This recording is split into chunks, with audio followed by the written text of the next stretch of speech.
Pare, halika nga. Kita mo ba yun? Parang, parang maleta yun, pare. Lapitan nga natin. Pare, parang may laman. Yan ang sabi ni Berto. Sinasabi ko na nga ba, ayaw kasi mag-ingat ng mga turistang to eh. Malamang, yung maletang yan, pag-aari ng nasa yoteng yon. Kita mo ba? Ayun. Ay baka kaya tumigil. Baka napansing nawawala ang maletang ito. Wala kasing pag-iingat eh. Malamang, nagkakagulo na ang mga yun kakahanap ng maletang ito. Yan naman ang sabi ni Luis. Halika pare, ibalik natin. Dagdag pa ni Luis. Habang itong si Berto, parang may ibang pakay. Parang iba ang nais niyang mangyari. Tila ba nagtatalo ngayon ang magkaibigang Luis at Berto habang sila ay nakasakay sa bangka. Oh, anong ginagawa mo? Berto, nandoon yung yate. Wala dito. Saan ba punta mo? Ibalik mo. Ibalik mo na. Mukhang nagkakagulo na nga sila doon, no?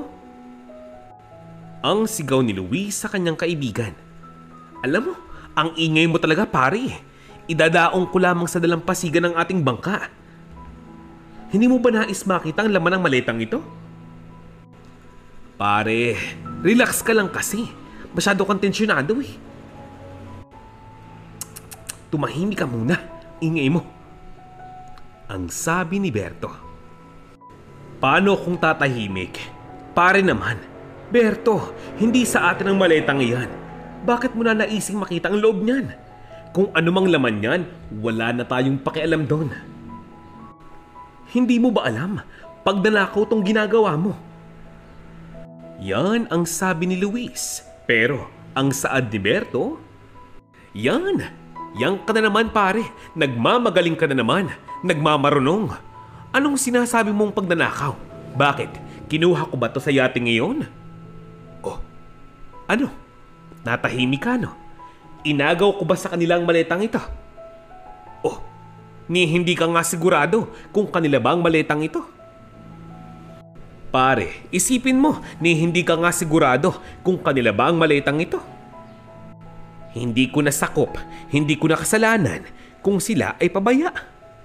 Kalokohan. Maya-maya sa may dalampasigan, agad nga nila itong binuksan. Nanlaki ang kanilang mga mata, lalo na itong si Berto. Perang nilibuhin na basang-basa pa. Ang laman nito, may ilang mga damit at personal ngang gamit na panglalaki. Sa loob ng maletang iyon, meron ding lamang isang maliit na bag. Meron nga itong lamang mga alahas, panlalaki rin, mga kwintas at mamahaling relos. Nakaramdam muli ng nerbiyos itong si Luis. Itong si Berto, tila ba tuwang-tuwa. Akala mo'y kanya ang pag-aaring iyon.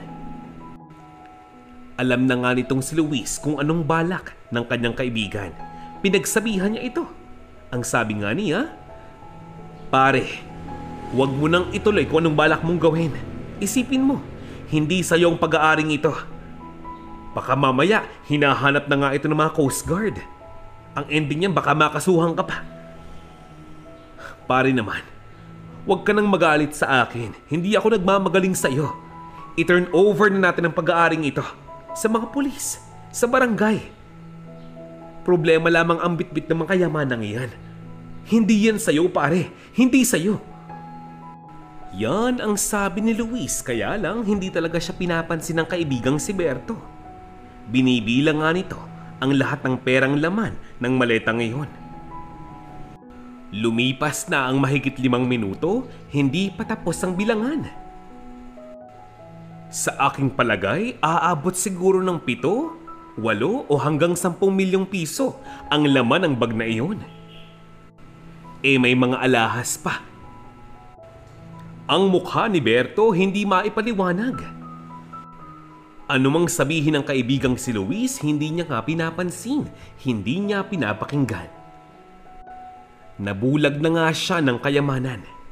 Iniisip niya ngayon kung paano niyang tutuyuin ang ganong karaming salapi nang hindi napapansin ng mga tao, lalo na ng kanyang mga kapitbahay.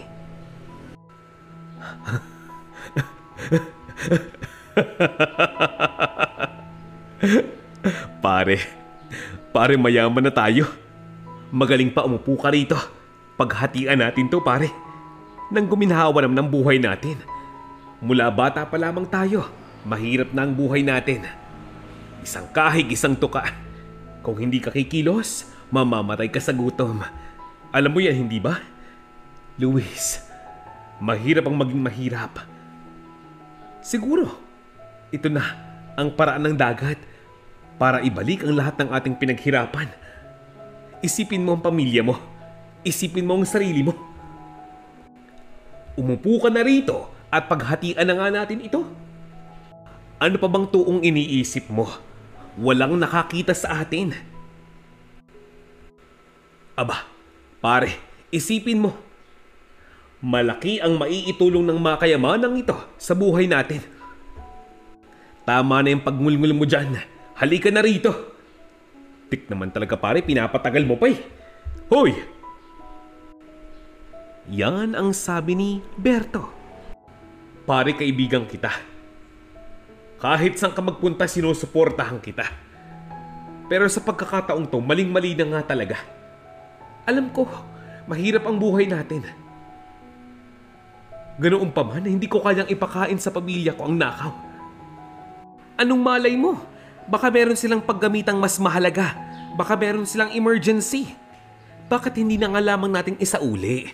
Kapag ganoon, malay mo, bigyan ka pa ng kaunting biyaya. Pare,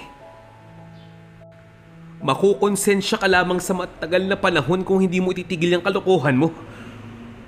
Pare naman. Yan ang saad ni Luis. Tumahimik na nga lamang itong si Berto, kaya ang buong akala nga ni Luis ay natauhan na ang kanyang kaibigan. Maya-maya, tinulungan siya nito sa pagbuhat sa maleta. Kaya lang, hindi pa nga sila nakakalayo, aba naman, bigla siyang hinampas nga nito sa ulo. Ito mismo ang naging dahilan kung bakit siya nawala ng malay. Nang magising nga si Luis, wala na ang kanyang kaibigan. Abay nang dahil lamang sa pera, kinalimutan ng kanyang kaibigan ang kanilang matagal na pinagsamahan. Tama nga ang hinala nitong si Luis. Itinakbo nga ng kanyang kaibigang si Berto ang maletang iyon. Magmula ng araw na iyon, hindi na nga silang nagkitang dalawa. Ang nasa isipan nga ni Luis ay kailangan niyang itama ang kalokohang ginawa ng kanyang kaibigan. Pangalawa, baka daw kasi madamay pa siya kung magkataon. Kaya nung parehong araw, nagtungo nga siya sa barangay hall at ibinalita nga niya na sila ay may nakitang malaking maleta na may lamang pera at alahas. Binitbit na nga ito ni Berto. Sa tulong ng mga tauhan ng barangay at ng kapulisan, natagpuan nga nila ang tunay na may-ari ng maletang iyon, isang Filipino-American. Nagbabaksyon nga ito sa isang private resort sa kanilang bayan. Pinakitaan pa nga sila ng litrato ng maleta.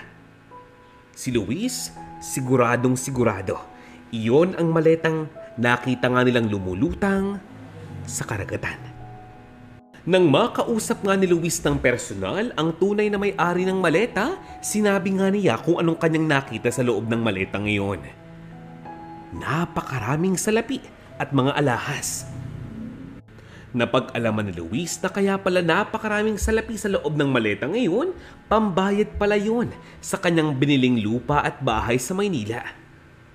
Labis din ang kanyang galit nang malaman niyang nawawala ang maletang kanyang matagal nang iniingatan. Pero anong kanyang magagawa? Madilim na nga nung hapong ngayon. Sumuko na nga siya. Malabo nang makita pa ang maletang ngayon. Sir, wala po akong kasalanan. Patawarin niyo po ako kung hindi ko po nagawang pigilan ng kaibigan ko. Pinag-interesan po ng kaibigan kong si Berto ang laman ng maleta po ninyo. Maniwala po kayo sa akin. Pinilit ko po siya na ibalik na lamang sa inyo ang pera ngayon. Dahil hindi naman sa amin yun. Hindi po ako magnanakaw. Hindi rin po ako sinungaling, sir. Hindi ko po yun magagawa. Akala ko po na bago ko na pong isipan niya nung panahong ngayon. Mismo ako nagulat. Bigla niya po akong hinampas sa ulo at nawalan po ako ng malay. Kita niyo po oh. May dugo po ang ulo ko. May bukol, may sugat. Ang buong akala ko po'y mapapakiusapan ko siya pero hindi po siya nakinig, sir. Patawarin niyo po ako. Sinubukang pakalmahin ng Filipino-Amerikang ito ang lalaking si Luis dahil sobrang tensyonado nga ito at sobrang kabado. Dahil baka nga raw mamaya, ipakulong siya dahil baka isipin ng mga tao kasabwat nga siya nitong si Berto. Kaya pilit niyang ipinapaliwanag na sinubukan niyang lahat ng paraan upang maibalik lamang ang maleta ngayon. Naunawaan naman siya nung lalaki na may-ari nga nung maleta. Masama man ang loob, kahit papaano, nagpasalamat pa rin yung Filipino-Amerikang iyon kay Luis dahil naging tapat nga ito. Magmula nga ng araw na iyon, hindi na nga nagtagpo pa ang magkaibigan. Sinubukan mang hanapin ng mga pulis si Berto, hindi na nga ito matagpuan, maging sa kanyang sariling tahanan. Ang kanyang asawa at mga anak, wala na nga rin doon. Sa patuloy na pagdaan nga ng mga araw, patuloy pa rin sila sa paghanap kay Berto. At hanggang sa puntong ito, nagpapasalamat pa rin ng mga pulis sa pagtulong ni Luis. Mahanap lamang ang dating kaibigan. Kaya lang, sadyang hindi na nga ito matagpuan. Si Luis bilang isang mabuting kaibigan, nais pa rin matagpuan si Berto. Nais niya itong makausap at baka maaari pang pakiusapan na ibalik ang laman ng maleta. Kahit pa sabihing may bawas na, baka sakaling patawarin pa nga ito ng may-ari. Kaya lang kahit isa, walang makapagsabi kung saan nga ba nagpunta o lumipat ang pamilya ni Berto. Kapansin-pansin ang kakaibang kilos ng kanyang mga kapatid. Ang mga kapatid ni Berto. Malamang nabigyan na nga ito ng malaking halaga ng pera kaya silang lahat ay tahimik. Ayaw magsalita. Ayaw magsumbong. Hanggang itong si Luis, napasuko na nga rin. Dahil imbis na ubusin nga niya ang kanyang panahon upang hanapin ang kaibigan, ay magtatrabaho na nga lamang siya para sa kanyang sarili at para sa kanyang pamilya. Sa makatuwid, hanggang sa huling puntong ito, siya ay isang mangingisda pa rin. Lumipas ang ilang mga buwan at ilang pang mga taon, walang Bertong umuuwi sa kanilang barangay. Itong si Luis napapailing na nga lamang kapag napapag-usapan si Berto sa may kanto at tindahan. Nang biglang isang araw, itong si Luis hinahanap ng isang lalaking mukhang napakayaman. Ang lalaking ito pala ay yung may-ari ng maletang nawala noon sa karagatan. Sinadya pa nga niyang hanapin si Luis sa kanilang tahanan. Magandang araw. Kamusta ka na? Long time no see. Ako to, si Patrick. Hindi mo ba ako naaalala? Luis, ako to. Ako yung may-ari ng maletang nakita niyo sa karagatan noon. Nakabili ako ng isang malaking lupa at bahay sa di kalayuan dito, sa inyong lugar. Gagawin kong resort yon. Kung okay lang sana sa'yo, nais kitang kunin. Bilang trabahador ko, ikaw na ang nais kong mamahala noon. Kung okay lang sa'yo. Yan ang sabi ni Patrick Smith, ang Phil-American na may-ari nga ng maleta. Ano po? Manager? Tagapamahala? Nako, sir, baka po nabibigla lamang po kayo. Okay na po sa akin pinasalamatan niyo ako. Pero yung bigyan niyo po ako ng ganyang kalaking responsibilidad, baka po hindi ko po magampanan, sir, ng tama. Ni hindi nga po ako nakapag-high school, ni hindi po ako marunong mag-Ingles. Nakakahiya lamang po sa inyo, sir. Malulugi lamang po negosyo niyo sa akin. Okay lang po sana kung tagapagtabas man lamang ng damo o tagapagpakain ng aso. Okay na po yun sa akin, pero yung maging manager po ng inyong resort? Hindi na po, sir. Salamat na lamang po. Hindi po ako karapat-dapat sa ganyang klase ng bagay. Sa ganyang klase ng trabaho. Alam ko po ang cellphone number ni Kapitan. Magaling pa po sa kanya po kayo magtanong kung sinong maaaring maging manager niyo po. Pasensya na po talaga, sir. Yan ang sabi ni Luis. Ano ka ba naman, Luis? Masyadong mababa ang tingin mo sa iyong sarili. Huwag ganun. Kung iniisip mong hahayaan kitang sumugod sa gera nang wala ka man lang armas, abay nagkakamali ka. Sabi ko nga sa'yo, yang kasipagan mo, ang katapatan mo, ang kailangan ko. Lahat ng bagay na papag-aralan, basta gusto mong ginagawa mo, yan ang turo sa akin ng aking inang isang Filipina. Kagaya mo, hindi rin siya nakapagtapos ng pag-aaral pero tingnan mo naman ang buhay namin ngayon. Kahit pa paano, komportable na. Kaya kung ako sa'yo, magtiwala ka sa iyong sarili. Ano man ang sabihin ng mundo sa'yo, huwag mong pakinggan. Maniwala ka sa puso mo at sa taas. Luis, paalala ko lamang sa'yo, ang ganitong klaseng responsibilidad at oportunidad, hindi araw-araw kakatok sa harap ng pintuan mo. Bago mo ko hindian, sumama ka muna sa akin ng malaman mo. Okay lang syempre, isama mo ang mga anak mo, lalo ng asawa mo.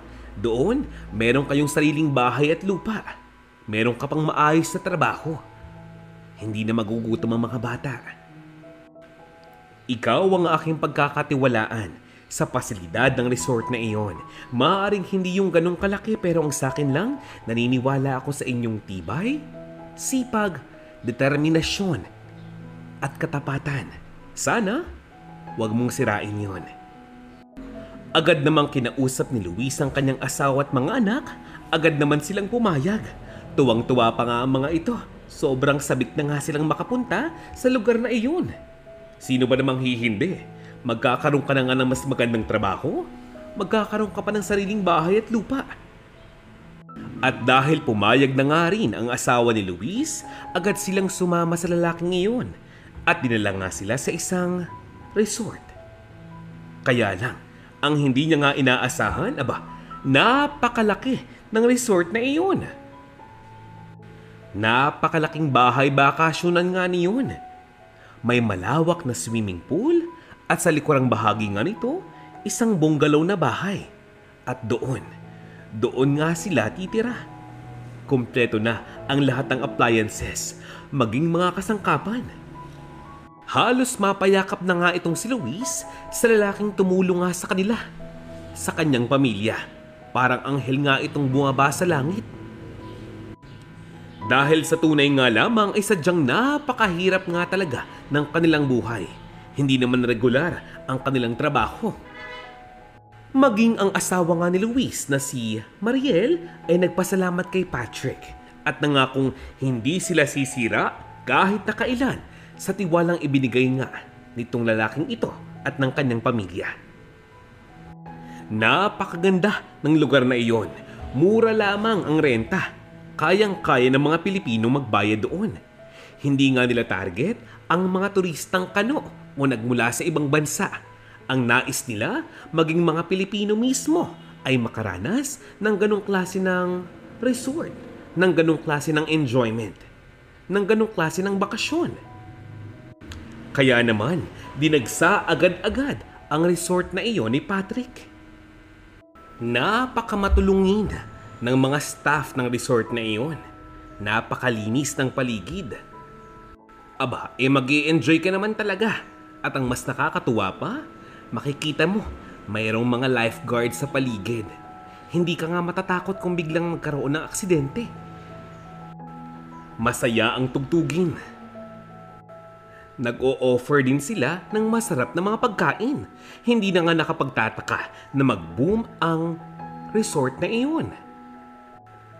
Dinarayo na nga ito ng napakaraming mga tao, maging mga Pilipino mula sa kabilang probinsya at mga bayan. Paano pa kaya ang mga dayuhan? Nang bumalik mula ng Amerika itong si Patrick, tuwang-tuwa ito. Kasama niya nga ang kanyang ina na Filipina.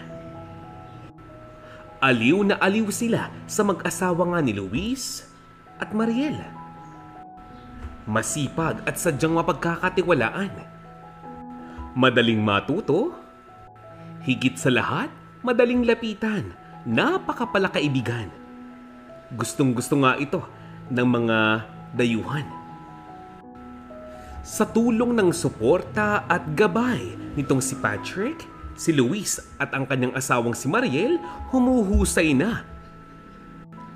Pagkalipas pa nga ng ilang mga taon, gamay na nga nila ang trabaho sa resort na iyon. Iginagalang sila ng lahat ng mga staff doon. Malaki ang naitulong ni Luis at Mariel sa paglago ng negosyo ni Patrick. Kaya naman bilang ganti, nais niyang pag-aralin sa Amerika mismo ang dalawang anak ni Luis. Dahil dyan, nagkaroon ng mas magandang edukasyon ang dalawang anak ni Luis. Nakapag-ipon kahit papaano ng malaking halaga ang mag-asawa. Sa dami ng savings nila kahit papaano, hindi na nga sila maghihirap hanggang sa pagtanda. Meron silang madudukot kahit papaano. Tutal, simpleng buhay lamang ay okay na nga sa kanila. Sa paglipas ng panahon ay tila ba patuloy pa rin sa paglaki at pagyabong ang resort nitong si Patrick. Sa kanyang sobrang pagkatuwa, naisip niya na parang mahirap na para sa kanya ang magpabalik-balik mula Amerika patungong Pilipinas. Dahil dyan, nagbigay siya ng suhestyon. Bakit nga naman kaya hindi na lamang niya ibigay dito kay Luis ang halos lahat ng karapatan sa resort na iyon? Tutal, malapit na nga raw magkapamilya itong si Patrick doon sa Amerika. Sa malamang, mas lalagi nga siya doon kumpara sa Pilipinas. Pabiro niya itong sinabi. Siyempre, ang akala ng iba, hindi ito tunay. Pero itong si Luis, nanlaki ang mga mata dahil kilala nga niya ang ugali ni Patrick. Pabiro man niyang sinabi, malamang, seryoso ito. Kinabukasan, kinausap ni Luis si Patrick at pinag-usapan nga nila ang mga sinabi nito. At ang sabi ni Luis, hindi niya maaaring tanggapin ang offer na iyon. Masyadong malaki, masyadong mabigat. Pangalawa, hindi raw siya karapat-dapat. Luis, pasensya na pero sa pagkakataong ito, hindi ko kayang tanggapin ang sagot mo. Hindi maaari. Pinaghirapan mo ang lahat dito. Ginabayan lamang kita. Tinuruan. Ang totoo niyan, ilang beses na, ilang pagkakataon ng muntikang gumuho ang negosyong ito. Sa dami ng pagsubok na dumarating, napakaraming pagkakataong muntika ng mapasara ang resort na ito. Pero tingnan mo, hanggang sa ngayon, dinarayo pa rin tayo ng maraming mga tao nang dahil sa iyo. Nang dahil sa pamilya mo at sa dami ng taong nagtitiwala sa atin dito. Magaling ang iyong pamamahala rito. Iginagalang ka ng mga staff dito. Malay mo naman, para sa iyo talaga ang pagnenegosyo, hindi ang pangingisda. Tandaan mo balang araw, pag nagkaroon ako ng sarili kong pamilya, sa Amerika na nga lang ako magstay. Ililipat ko sa iyo ang pangalan ng pag-aaring ito. Tiwala ko sa iyo. Lahat ng opinyon ng mga staff dito pinakikinggan ko. Lahat sila, boto sa iyo. Mahusay ka, magaling ka. Lahat ng bagay pinag-aaralan mo at hindi masama ang ugali mo. Maging ang pamilya ko, nakikita nga nila ang husay mo. Si Mama, si Papa. Hindi naman sa pinipilit kita ang sakin lang. Kahit gawin mo to para sa pamilya mo, kahit hindi na para sa'yo. Alam mo ba, ang dalawang anak mo nakapiling ko sa Amerika? Ginagawang lahat upang matapos ang kanilang pag-aaral ng maayos para daw mas maging proud ka sa kanila. Yan ang sabi ni Patrick. Ang sabi naman ni Luis, labis naman ang pasasalamat na ibinigay nga nitong si Luis dito kay Patrick. Ang sabi nga niya, hindi niya sisirain ang tiwalang ibinigay sa kanya at asahan niyang gagawin niya ang lahat ng paraan upang mas magyabong pa ang pag-aaring iyon. Ilang taon pa ang lumipas na kapag tapos na nga ang dalawang anak ni Luis, doon mismo sa ibang bansa, ganap na ngang profesional ang mga ito. Wala silang sinayang na panahon, agad silang nag-apply ng maayos na trabaho doon. May mga pagkakataon na ang magkapatid na iyon umuwi ng Pilipinas upang makapiling ang kanilang mga magulang. Itay, Alam niyo po ba, sadyang napakabait po sa amin ni Sir Patrick at saka yung mama niya, tsaka yung papa niya at mga kapatid niya. Napakabait po nilang lahat. Alam niyo kung ituring po kami doon, parang nasa iisang pamilya po kami. Pakiramdam namin, bilong na bilong kami doon. Itay, Inay, alam niyo po ba hanggang sa puntong itong hindi ako makapaniwala. Kahit pa paano, nakaraos na po tayo sa kahirapan. Pangako ko po sa inyo, gagawin ko pong lahat upang mas umasenso ang buhay namin sa Amerika. At sa pagkakataong kahit tumanda na po kayo, kami na pong bahala sa inyo. Yan ang wika ng mga anak ni Luis at Mariel. Habang maligaya ang mag-asawang ito kasama ang kanilang mga anak, isang bisita ang dumating sa resort na iyon. Anong ginagawa mo rito? Berto, sumagot ka, anong ginagawa mo rito? Anong nangyari sa'yo? Bakit nagkaganyan ka? Ibang-iba na ang itsura mo. Sabihin mo nga, may sakit ka ba? Alam mo, kinalimutan ko ng matagal na nakaibigan kita. Magmula nung iwan mo ko. Magmula nung saktan mo ko at hindi mo pakinggan ang payo ko sa iyo. Hindi ka ba nahihiya? Pare, ang may-ari ng resort na ito, ng negosyong ito, ay ang mismong lalaki ninakawan mo. Tinangay mo ang pera niya, ang mga alahas niya. Akala mo ba hindi ko alam? Noon, may kumalat na balita. Ipinagkakalat mo na iniutos ko sa iyo na magpakalayo-layo ka. Diba? Pare, ang tagal nating magkaibigan. Ninong pa ako ng anak mo. Bakit mo ginawa sa akin yun? Bakit mo ko siniraan sa mga tao? Ang tagal kong hinanap ka, pare. Gusto kong unawain ka, yung sitwasyon mo. Alam kong mahirap yung buhay pero anong ginawa mo? Dahil sa pera? Ha? Dahil sa pera? Umalis ka rito. Umalis ka rito! Yan ang sigaw ni Luis. Ang sabi ni Berto, pare naman, maawa ka naman sa akin. Kita mo naman, di ba? Ang payat ko na. May sakit na ako, pare. Kailangan kong tulong mo. Pare, maawa ka naman. Pati ang inaanak mo, nawala na sa akin. Namatay siya. Namatay siya nang dahil sa isang malalang sakit.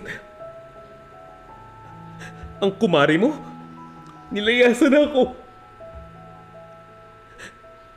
Hihingi sana ako ng tulong sa'yo. Dahil balita ko mayamang ka na nga daw. Baka naman maaaring bigyan mo ko ng kaunting swerte mo. Kailangan kita ngayon, pare. Magkaibigan tayo, hindi ba? Ano? Kaibigan? Eh, linti ka pala eh. Naaalala mo yung araw na yon?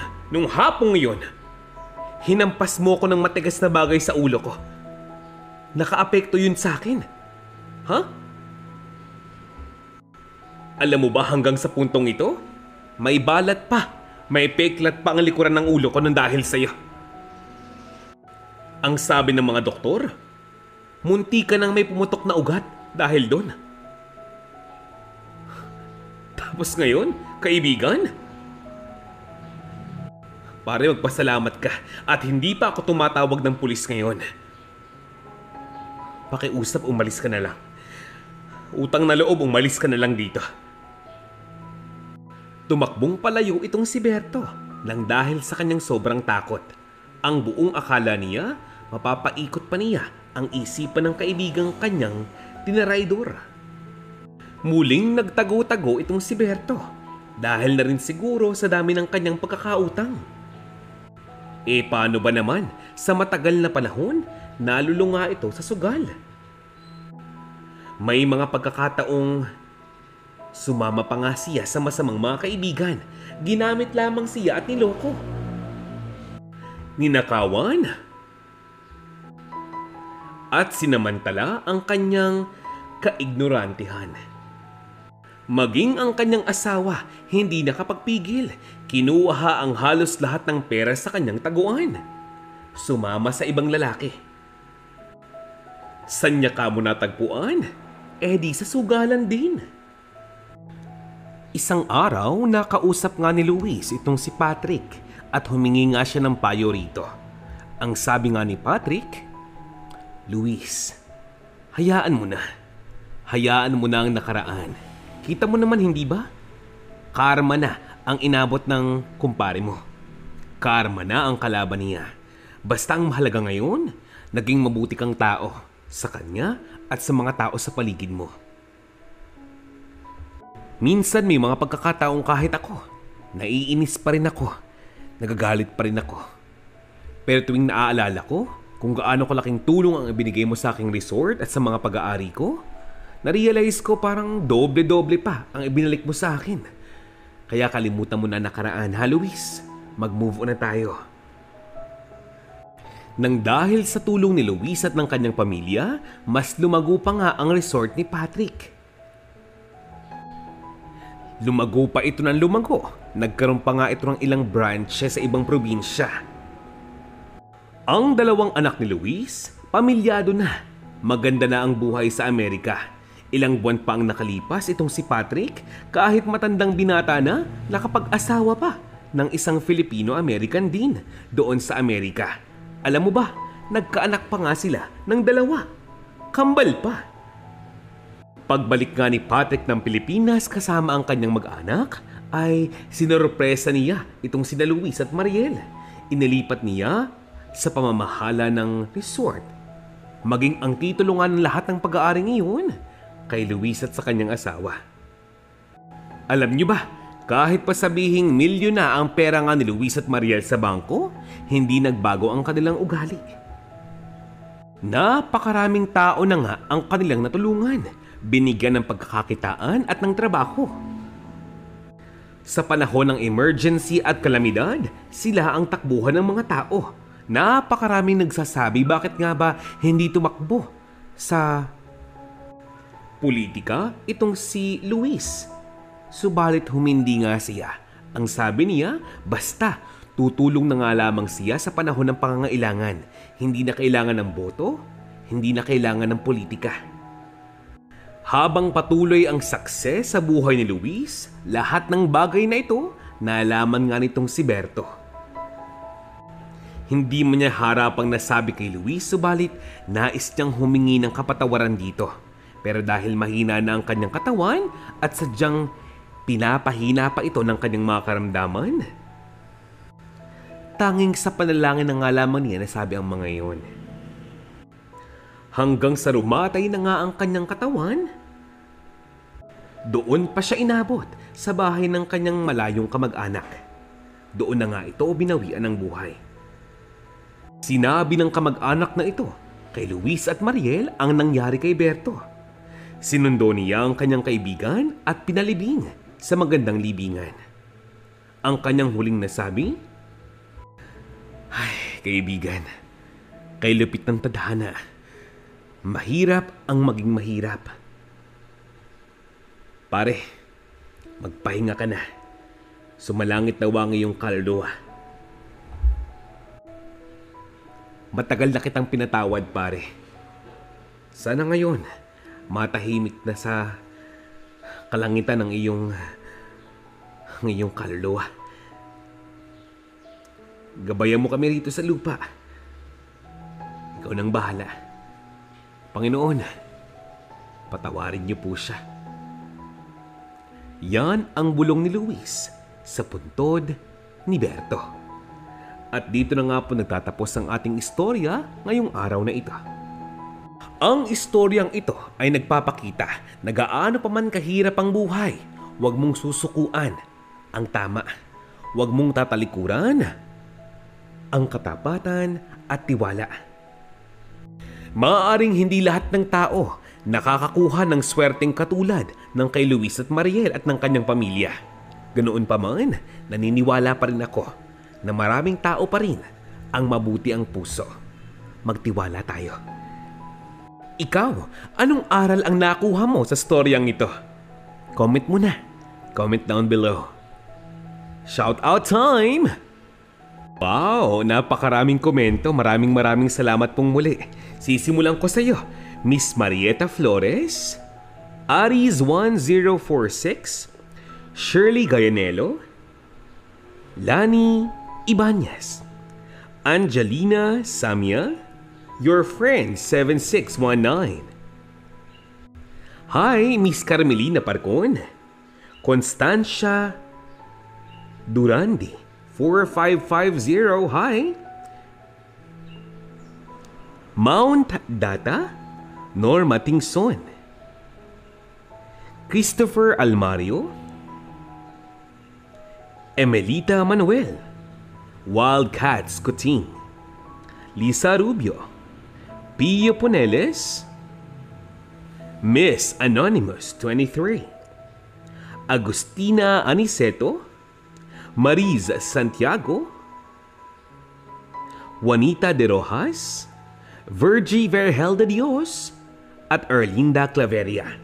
More stories to come, kaya naman abang-abang na. Ha? Kung medyo nabiting ka, you can watch the other videos too. And rest assured that you will enjoy those stories. Thank you so much for coming. Have a great day. Paalam po!